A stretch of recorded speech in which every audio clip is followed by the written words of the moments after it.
Yesterday, day before yesterday, I lost track of time. Recently. Yeah. Life is so busy. I have a meeting also. Because you know my role here, right? No, I don't really know your role. To be honest. Yeah. What is your role, actually? Editor. I have to edit the book. Oh yeah, you told me you were The translator. translating. And then person in charge of international and national relationship. Like I have to greet and welcome any guest who come here and do all their job. Well, it's COVID right now, so not a lot of Yeah, guests. that's why. And the thing is what? Okay. You start reading? The greater discourse on the destruction of craving. Thus have I heard, on one occasion the Blessed One was living in Savatthi in Chitta's grove, and the Tapidanka. Anathapindika. Pardon. Now on the occasion on pernicious views had arisen in a bhikkhu named Sati, son of a fisherman. Thus, as I understand the Dhamma taught by the Blessed One, it is the same consciousness that runs and wanders through the rounds of rebirths, not another. Several bhikkhus, having heard about this, went to the bhikkhu Sati and asked him, "Friend Sati, is it true that such a pernicious view has arisen in you?" "Even so, friends. Exactly so, friends. As I understand the Dhamma taught by the Blessed One, it is this same consciousness that runs and wanders through the rounds of rebirths, not another." Then those bhikkhus, desiring to detach him from the pernicious view, pressed and questioned and cross-questioned him thus: "Friend Sati, do not say so. Do not misrepresent the Blessed One. It is not good to misrepresent the Blessed One. The Blessed One has stated consciousness to be dependently arisen, since without a condition there is no origination of consciousness. Yet although pressed and questioned and cross-questioned by those bhikkhus in this way, the bhikkhu Sati, son of a fisherman, still obstinately adhered to the pernicious view,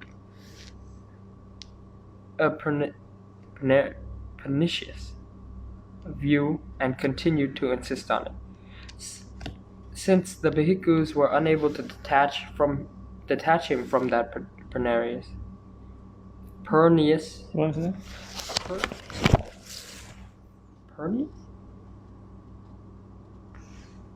Pernicious. Yeah.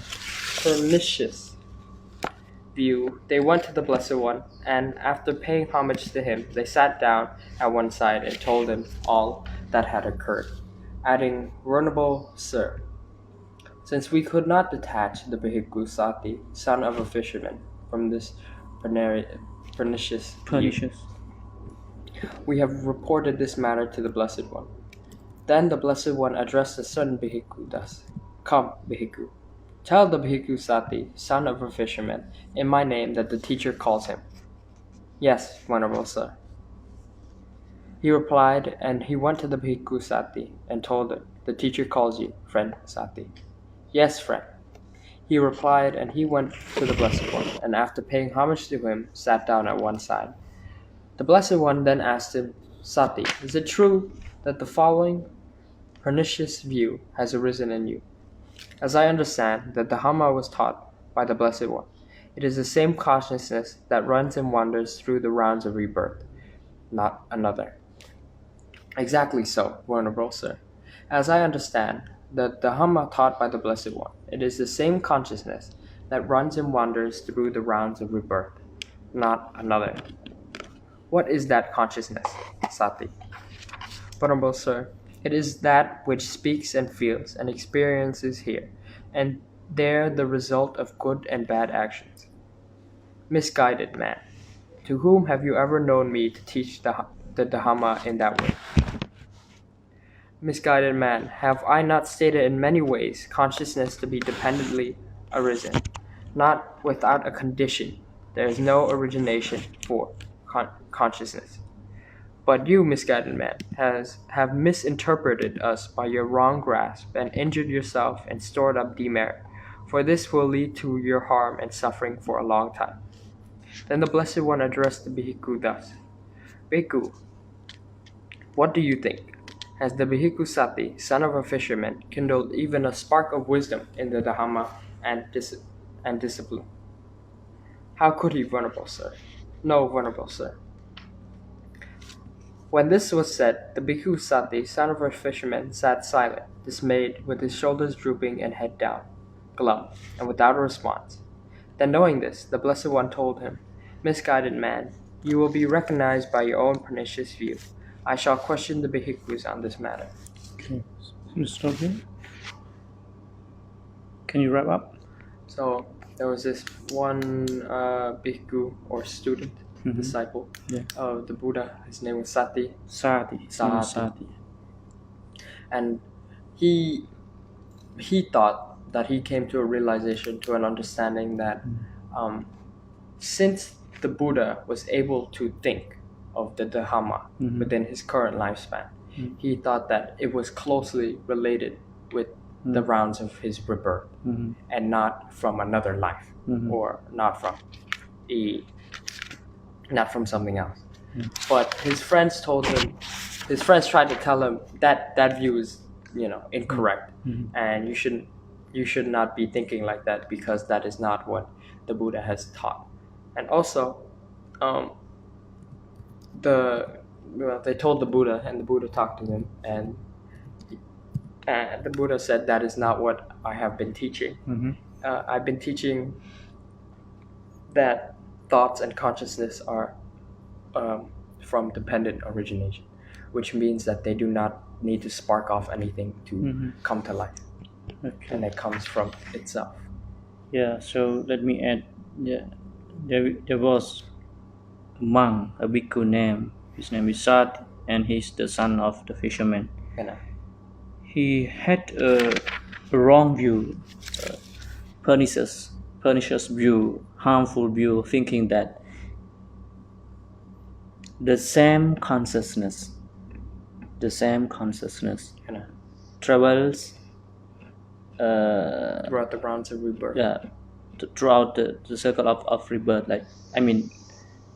The same consciousness was in the past, in the present, will be in the future. So here the philosophy is related to the eternalism. Same thing remain in the same way. So it's about the permanence, permanently remaining, or permanently functioning, the same consciousness. So this is his understanding, which is untrue. The Buddha rejected it, and the answer from the Buddhism, from the Buddha, will be in the entire discourse, so which we can learn. So just learn about the story. Okay, so from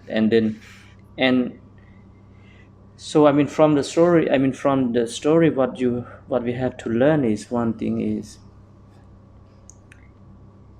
how to say that in English, it's not slandering. How to say that? It is slander.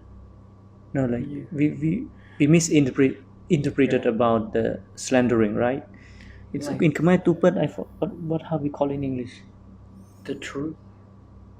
No, tupat, right? Yeah. You know tupat? Yeah. It kinds of like, for example,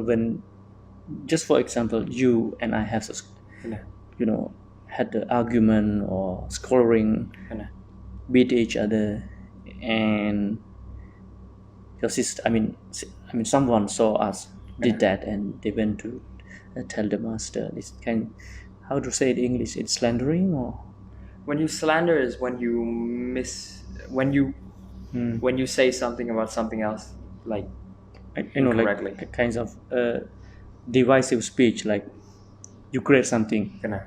But here, This is misguiding. He would be misguiding if he spread the teaching in a incorrect way. but I want to say that some monks, when they were heard that the Bhikkhu Sati held very strongly that view, they reported to the Buddha. So this was natural at the Buddha's time, when, for example, when some monks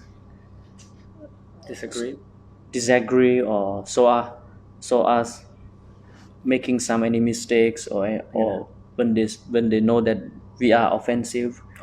They like snitch. Snitch, right? It's not a proper way to say it, but like if somebody were to like go tell like this your superior that you were fighting or something, it's like you snitched on them. But it might sound negative, but how we find the proper word. But what I want to say that some monks at the Buddha's time, they are not snitching someone. They reported. They report to the Buddha out of compassion, because they didn't want to let the wrong view spread throughout the society. So I want to share with you that this happened everywhere at the Buddha's time. From his own disciples, when something wrong happened within the community of monks, they will report to the Buddha or to the monk who is responsible for that. So this is where some people misunderstand that snitching, right?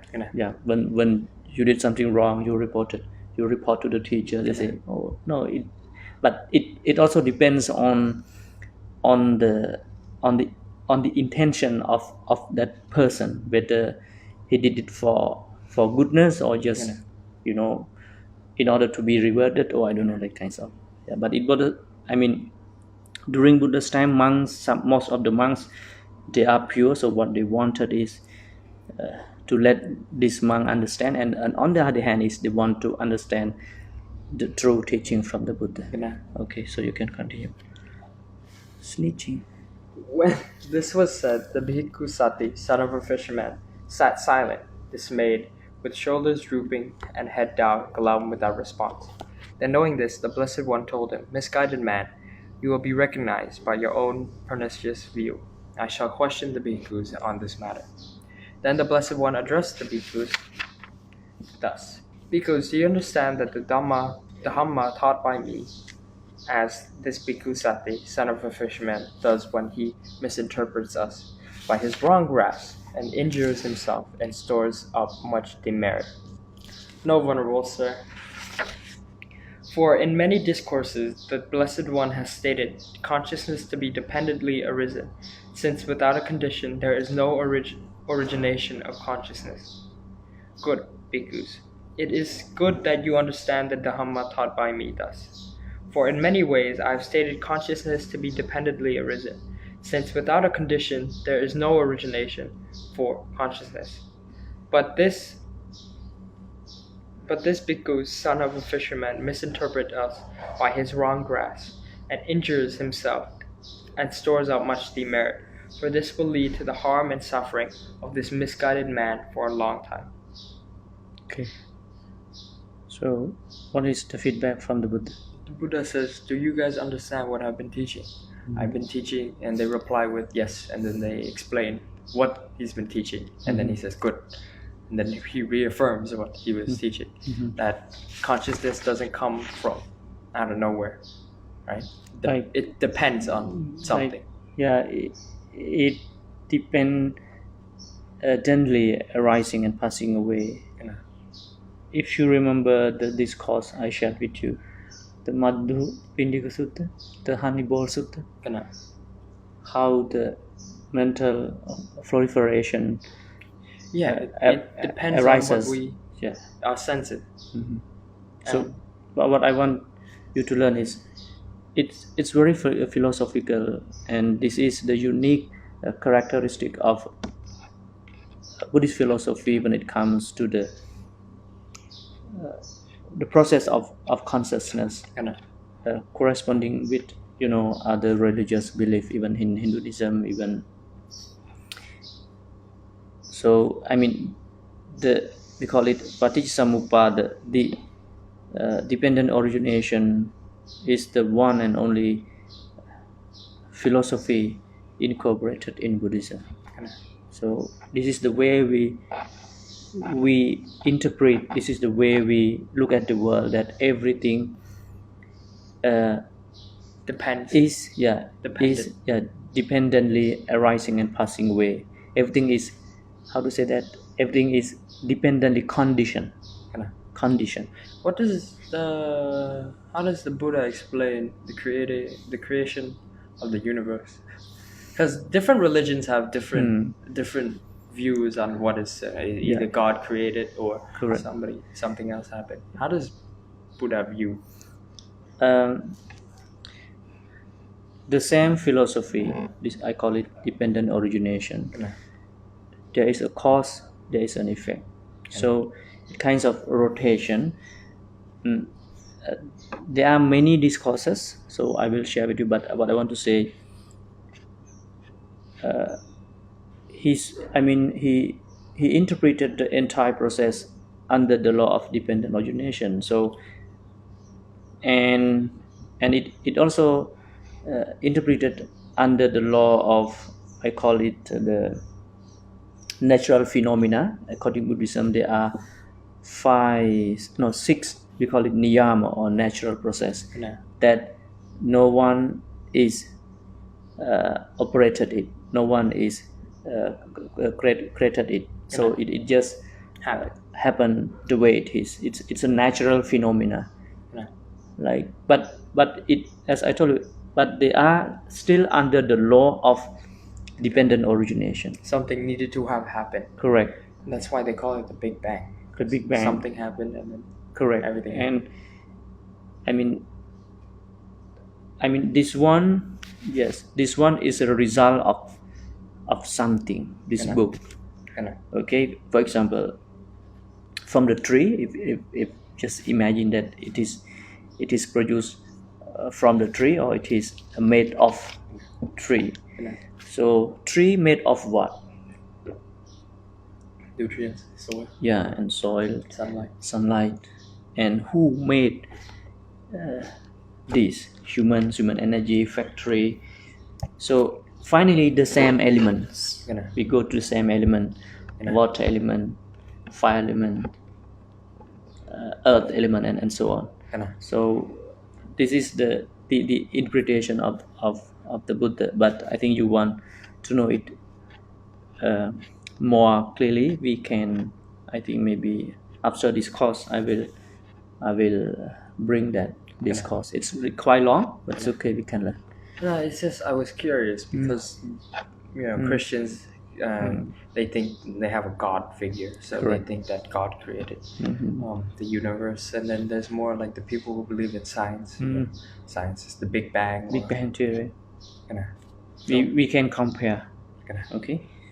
So, but I don't think, from what I know, Buddhism doesn't really say much about the creation of the universe. To be honest, there are many monks who, I think maybe this monk, or there are another monk.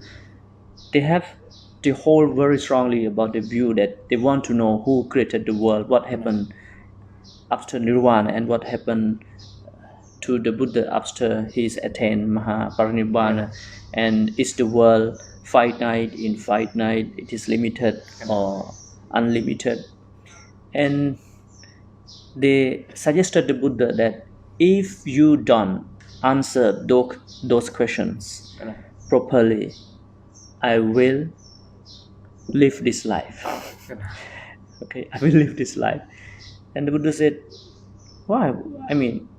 Did I agree with you when you become a monk that I should answer all questions to you? And the Buddha give very direct answer. Okay, for example, if you are hit or shot by a arrow, okay, and you are about to die.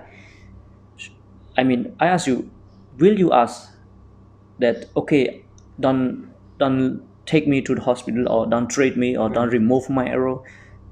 Before removing the arrow from my body, I want to know who is that, and who made the arrow, and it is made in which country, and so on. Like Buddha said, like, what is the term he used there? Misguided man. And the Pali is Moga Purisa, mean foolish man.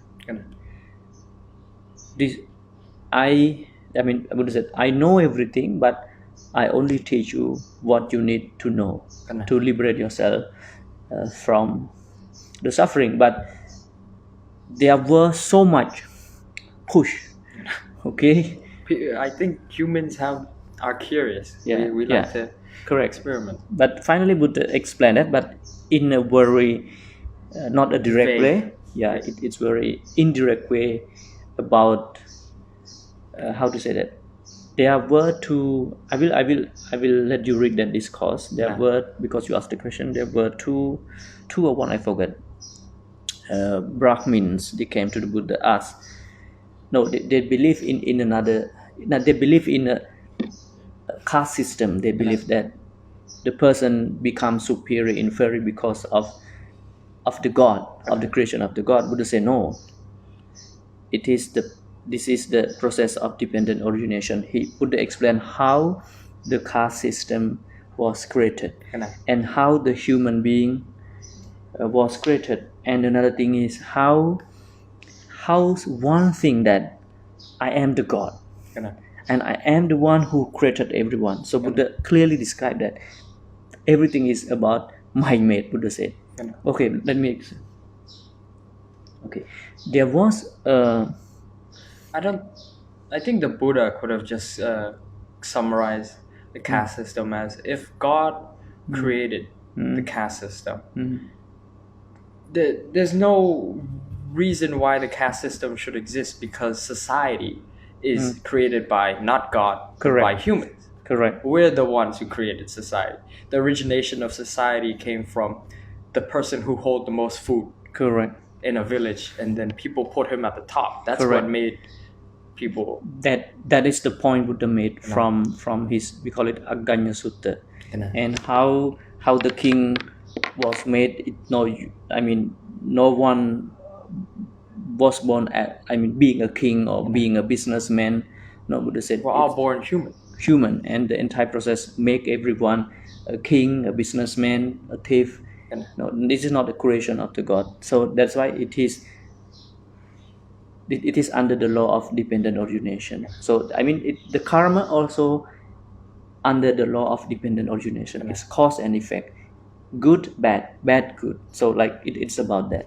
Okay. I didn't know that Buddha said that. It's just from what my understanding. No, you are correct, absolutely correct. Like if you study about how the civilization takes place, the same interpretation was given by the Buddha.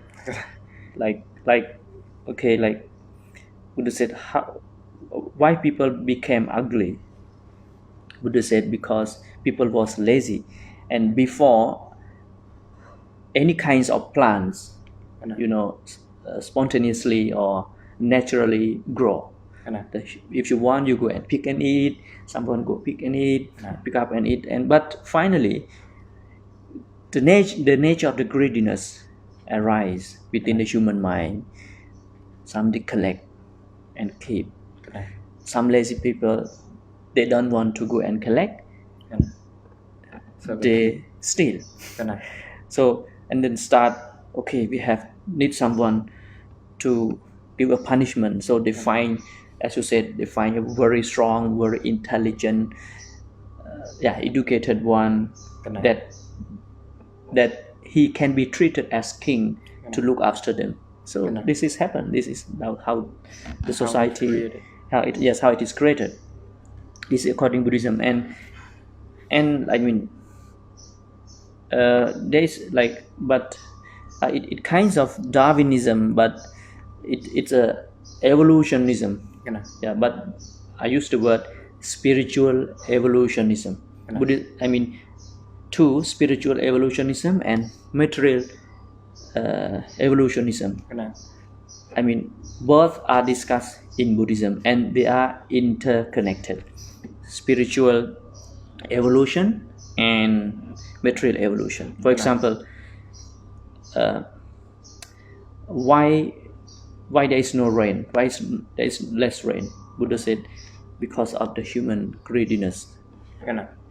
I mean, that's why I told you that they are interconnected. But we can discuss more. I will. Good question. I will bring few discourses and we can discuss. No, I feel like evolutionism is accepted in Buddhism because he also talks about impermanence. Even our bodies, like the state of the human being, is impermanent. Yeah, correct. From like a couple thousand years ago, we were not the same human beings that we were then. There were like different subspecies, species, like alongside of us. So I just remember some discourse to me. Okay, we will read and discuss. It's interesting. I think it's interesting. I think you need that. Okay, I will do my best. Okay, so where we stop? What is the time? Okay, we have time. Where we stop? Bhikkhus, consciousness is reckoned by the particular condition dependent upon which it arises. When consciousness arises dependent on the eye and forms, it is reckoned as eye consciousness. When consciousness arises dependent on the ears and sound, it is reckoned as ear consciousness. When consciousness arises dependent on nose and odors, it is reckoned as nose consciousness. When consciousness arises dependent on tongue and flavor, it is reckoned as tongue consciousness. When consciousness arises dependent on the body and tangibles, it is reckoned as body consciousness. When consciousness arises dependent on mind and mind objects, consciousness arises. It is reckoned as mind consciousness. Just as fire is reckoned by the particular condition dependent on which it burns. When fire burns dependent on logs, it is reckoned as a log fire. When the fire burns dependent on faggots, it is reckoned as faggot fire. When fire burns dependent on grass, it is reckoned as a grass fire. When fire burns dependent on cow dung, it is reckoned as cow dung fire. When fire burns dependent on chaff, it is reckoned as chaff fire. When fire burns dependent on rubbish, it is reckoned as rubbish fire. So too. Okay, I'm going to stop here. This is the elaboration of the Buddha about the consciousness. I used the word the journey or the process of the consciousness. And because you mentioned earlier that the theory of impermanence is only in Buddhism, and that is why not the same consciousness arose and is arising and will arise. Not the same consciousness. What the Buddha wants to show is it always changes. It always changes. And if you know the theory of, I don't know how to get it. I think I remember hearing or like learning about this, like watching a video where they talk about like how they describe you 10 years ago is not the same as you now. Correct. But would you consider it yourself? Like if you looked at, like, would that be you? Because you're not thinking the same things you were 10 years ago. Correct. I know for a fact that I wasn't thinking the same thing. And like, okay, physically, like Buddha said, like it kinds, I mean, it's a connection that it's changed like this. So when we are here, Buddha said, it is impossible to say it is you, because if you say it is you, then the same thing. So who is this? So who was 10 years ago? I mean, in terms of physicality and mentality, as you said, keep changing. But this is the way we understand. But in terms of insight, interpretation, or comprehension, it's more complicated and philosophical, as you said, that this is how the consciousness arises. Kana. And can you interpret, like, I want you to interpret the how the Buddha compare why sometimes it is called eye consciousness, why sometimes it is called ear consciousness. Because Can it's you based elaborate? on the different fields, the sense fields that we have. We have our ears, Correct. touch, our body, Mhm. ears, touch, tongue, sight, sound, and then mind. Correct. And so you can't, hear from your touch. Mhm. Touch relates to your touch consciousness. When you see something or when you touch it, it gives a memory that you have of like what this thing feels like, right? That you build throughout your life when you proliferation, like you said, Correct. and how different sounds correlates and it creates that consciousness that you have connected in your brain, like the different frames that you have. And simile, can you bring back the simile? Simile is like how you would describe these different consciousnesses is the same as how you would describe like fire. The fire. A fire itself is not specific. You can say you can like categorize all of this as consciousness, but it's not specific. Like if a fire was started with a log, it would be called log fire, compared to a fire started with grass, grass fire, A wood fire wood fire. and trash fire. Okay. So what I want you to understand is everything is interconnected. Can I Even ask the you? fire, yeah? Can I ask you a question? I had this conversation with a friend of mine, like before, and it was really philosophical. And we were talking about how if you were you, but like you lost both your arms, would you still be like yourself? And then it was really weird because we were having this conversation, and then I asked him, if you had an old boat and you gave it a name, and let's say boat, we'll just call it boat, right? And you repaired the boat, is it still the same boat? Like you repaired like everything, would you think it's the same boat? In Buddhism, no. It's okay. I will find and I will give you. I want you to read that. It's very good philosophical question. In Buddhism, we use this simile to understand that everything is permanent. Everything is under the law of dependent origination. Okay, you can refer. I will give you the exact simile from the teaching, and you can correlate it with. How to say that? You can connect it with your question with your friend. Okay, this is the mango. Okay, you eat it and you plant it. 10 years later, the tree is big and the tree bears the fruit, the flower, and you pick it up. Okay, and you ask your friend, the mango in my hand, it is the old one or it is a new one? What is your reply? It would be a new one because it comes, although it comes from the mango seed, the mango seed itself became a tree. But that tree, gave fruit to something new. Call it a new entity. Correct. So even me, I will answer the same thing, but Buddhism interprets in a very different way. This is The same. This is neither old. This is neither old nor new. You get the point? It is. It's difficult because let me because things I read it and I keep interpreting. Okay, this is neither new. Okay, we cannot say it is a new one. We say it is the cause of. It is the effect. I'm sorry. This is the effect of the cause of the seed. So you cannot say it is a new. It is neither new one. So what I want to refer is the law of dependent origination.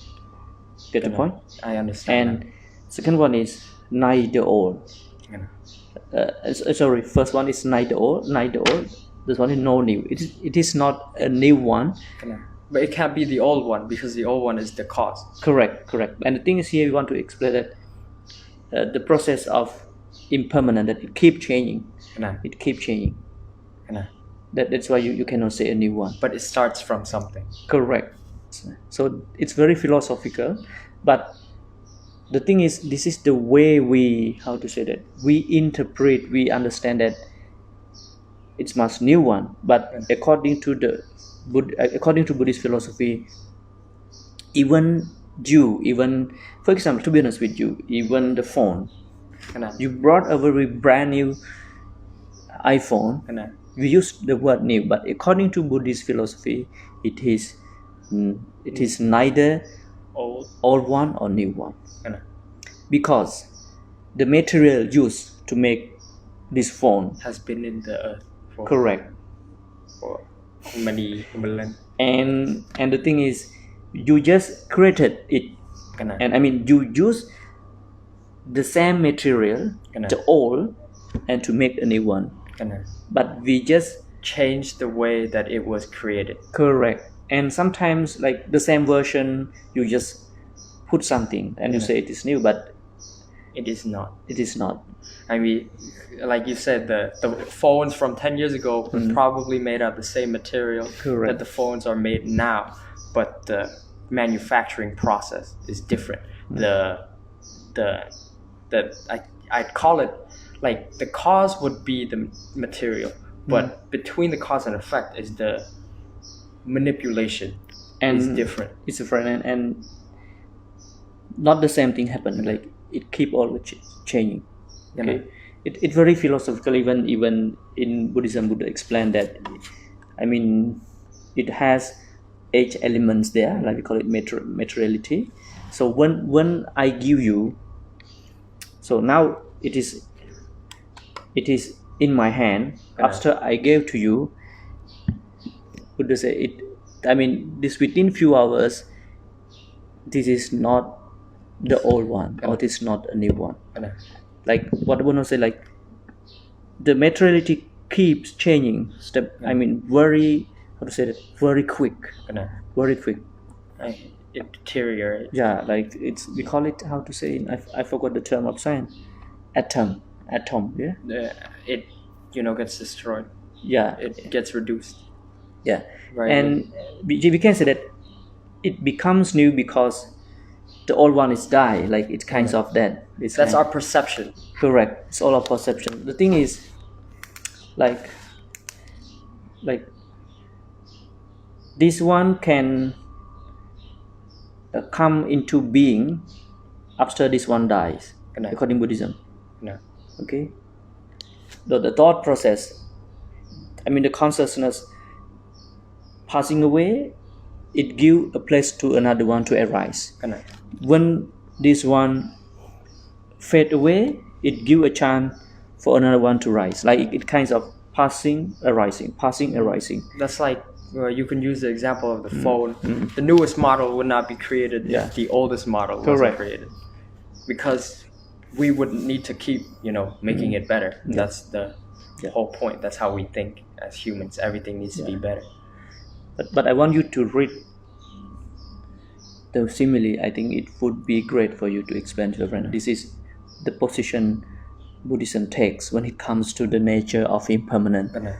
But as we said, that as ordinary beings, we grasp that it is permanent, it is mine. But another thing is, we can use those terms, and we are allowed to use those terms according to Buddhism. We call it I forgot the term, worldly truth or conventional truth. You can use it. Conventional truth is the truth, like ego. Correct. But in Buddhism, it isn't accepted like the ego or the soul. I mean. Yeah.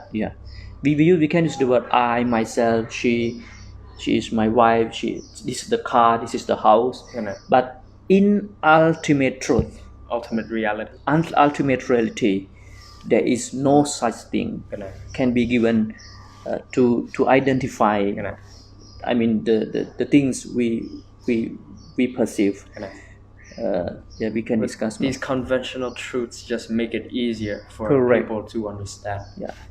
and we have troubling explaining using our own language to understand the ultimate truth that we are discussing about the consciousness is under the law of dependent origination, impermanent suffering, non-self. So those philosophies are ultimate truth, absolute truth. So you cannot use the language which it is considered as the I forgot the term, conventional truth to understand the ultimate truth. This is we have the, I mean, this is where we are having the trouble. I mean, it's not something wrong with us, but this is the tough thing for us to explain to someone to understand. We're not at a point where we can discuss, where like our minds can understand it. It's like 4D, you know. Our minds can comprehend 3D, but we can't comprehend 4D because we're not at that level yet. You are correct. No. And like the thing is, for example, I mean, the language we are using is created by our own sense organs. Okay, so it kinds of having a projection, having a conceptualization.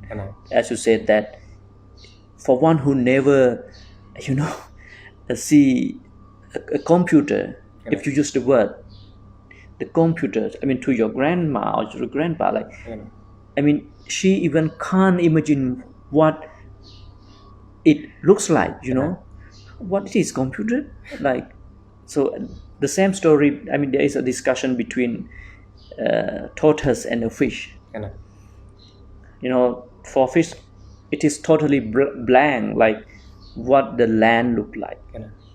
Okay, because the tortoise went on trip on the land, and after coming back, he explained to his friend, the fish, that the land was amazing, the trees and so on and so on, and I walk on it. The fish, no, the fish, walk? Did you walk? It can, no, it's like not possible. it's like our leg. It's like, you know, this is it's fine, it's hard, but to understand the philosophy, I mean, we are fortunate enough that so many similes are given in the scripture. So I mean, the similes is great to understand why different consciousness are taught in Buddhism. Because, as you said, that because it is called eye consciousness, because it arises depend on the eye.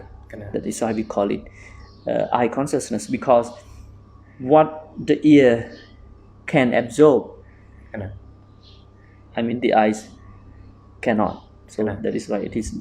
But the role of the mind consciousness is great, is because it does all the job. Okay. I think mind consciousness allows you, it allows you to be able to comprehend. Correct. Like if you ask somebody 50 years ago or 100 years ago to be like, we could call somebody on a thin object and see their face while they're halfway across the world, they think it's magic. Correct. Absolutely right. But the reason why we can comprehend it is because we grow up or we are surrounded by it, and that is, proliferate in our mind consciousness. We have kinds of a strong imaginary system. Okay, so this timer, yeah, we can stop. I like talking about philosophy. I think it's interesting. Yeah. Buddhist philosophy is fun to talk about. I have another book also I will give you to read, but this book also good, but we have to discuss more about that. The Milinda Panya. Okay, Visa. Okay. I will let you know tomorrow. Okay. Thank you. Yeah, we will plant a tree. We will plant trees, I think. Tomorrow. Yeah. Thank you. If it happens, I will let you know. Okay. Okay. Thank you. My pleasure. Your water. Okay.